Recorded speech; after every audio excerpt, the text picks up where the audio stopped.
Assalamualaikum warahmatullahi wabarakatuh. Apa kabar ibu-ibu kader? Sehat? Alhamdulillah. Tetap semangat ya ibu-ibu kader. Kali ini kita berada pada kegiatan peningkatan kapasitas kader dalam upaya pencegahan dan pengendalian penyakit tidak menular di Posyandu di wilayah Puskesmas Sematang Borang, Kota Palembang. Alhamdulillah ibu-ibu kader dapat hadir pada pelatihan ini.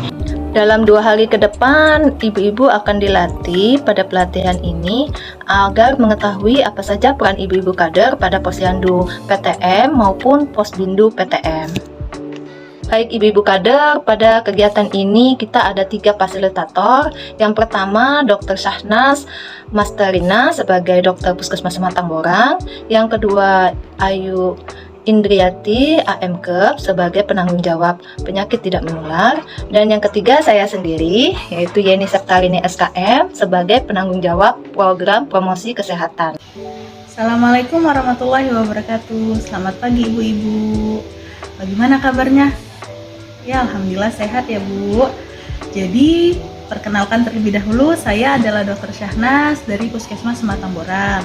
Pada kesempatan kali ini, saya akan menjelaskan mengenai 3 materi. Yang pertama adalah mengenai kebijakan pencegahan dan pengendalian penyakit tidak menular pada usia produktif dan lansia. Lalu mengenai konsep penyakit tidak menular dan lansia. Dan yang ketiga adalah pengukuran faktor risiko penyakit tidak menular. Baiklah ibu-ibu, ini adalah gambaran penyakit PTM dari 2013 sampai 18. Tampak dari grafik bahwa PTM sangat meningkat dan yang paling tertinggi adalah hipertensi. Kemudian berikut ini adalah tren dari faktor risiko di tahun 2013 sampai 2018. Tampak pada grafik faktor risiko yang dimaksud berupa obesitas, merokok, aktivitas fisik yang kurang, dan kurangnya memakan sayur dan buah. Selanjutnya ini adalah gambaran tabel beban biaya kesehatan dari penyakit tidak menular yang terus meningkat.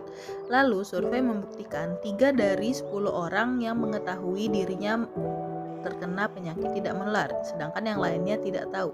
Dari 3 orang tersebut, hanya 1 yang berobat secara teratur. Dengan peningkatan beban biaya kesehatan tersebut, sehingga pemerintah mencanangkan kebijakan pencegahan dan pengendalian penyakit tidak menular dengan cara pemberdayaan masyarakat melalui Posbindu PTM. Ini adalah alur kegiatan Posyandu usia produktif dan lansia, mulai dari alur 1 pengisian biodata hingga ke alur 5 yang terdiri dari identifikasi faktor risiko penyakit tidak menular. Selanjutnya, pengukuran faktor risiko penyakit tidak menular. Nah, ini yang pertama adalah deteksi dini obesitas.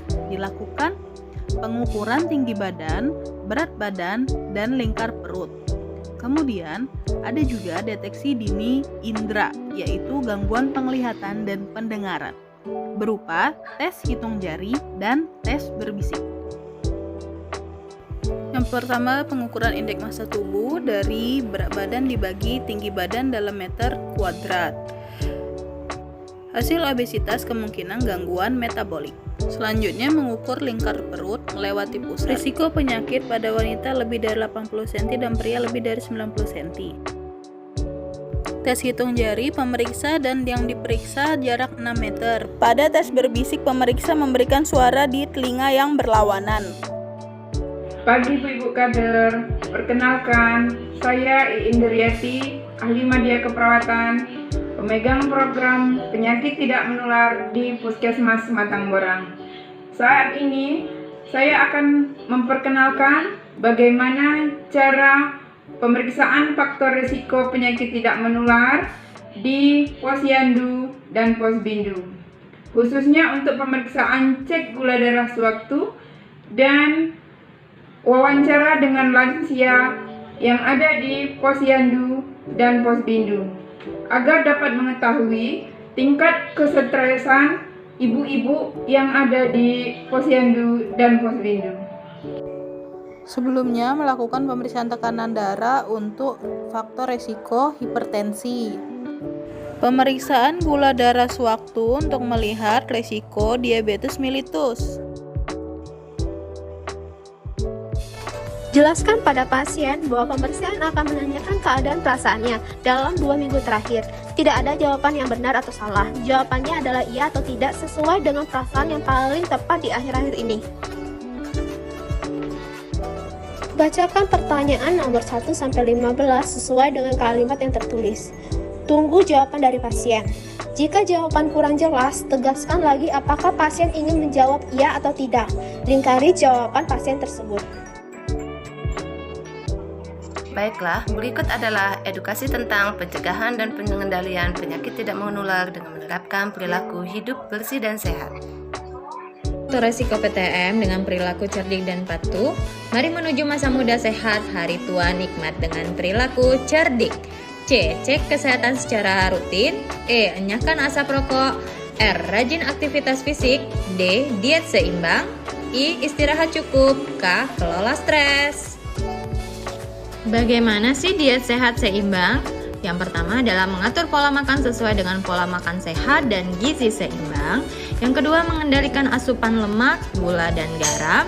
Yang ketiga, meningkatkan konsumsi buah dan sayuran. Ya, ibu-ibu, pengaturan pola makan dengan memperhatikan isi piringku. Yang pertama, ada porsi dan komposisi sajian sekali makan yang dianjurkan untuk mencegah obesitas, yaitu 1/3 lauk pauk, 1/3 buah-buahan, 2/3 sayuran, dan 2/3 makanan pokok. Selanjutnya, porsi dan komposisi sajian sekali makan yang dianjurkan untuk orang dengan berat badan lebih atau obesitas, yaitu 1/4 makanan pokok, 1/4 lauk pauk, 1/2 buah-buahan, dan sayur-sayuran. Nah, ibu-ibu, kita juga harus memperhatikan anjuran konsumsi gula, garam, dan lemak per hari. Berapa saja? Yang pertama, anjuran konsumsi gula per hari adalah 4 sendok makan per orang per hari. Selanjutnya ada anjuran konsumsi garam adalah 1 sendok teh per orang per hari, dan konsumsi lemak 5 sendok makan per orang per hari. Nah, ini yang tidak kalah penting ibu-ibu kader. Berikut adalah tips memberikan edukasi yang baik. Yang pertama, berikan salam dan sapa klien dengan ramah.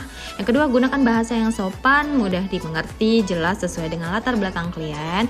Yang ketiga, menentukan dan menggunakan media pendukung edukasi seperti poster, lembar balik, leaflet, dan lain-lain yang disesuaikan dengan tujuan dan pemberian edukasi kepada masyarakat. Yang keempat, berikan edukasi sesuai dengan kondisi dan permasalahan klien.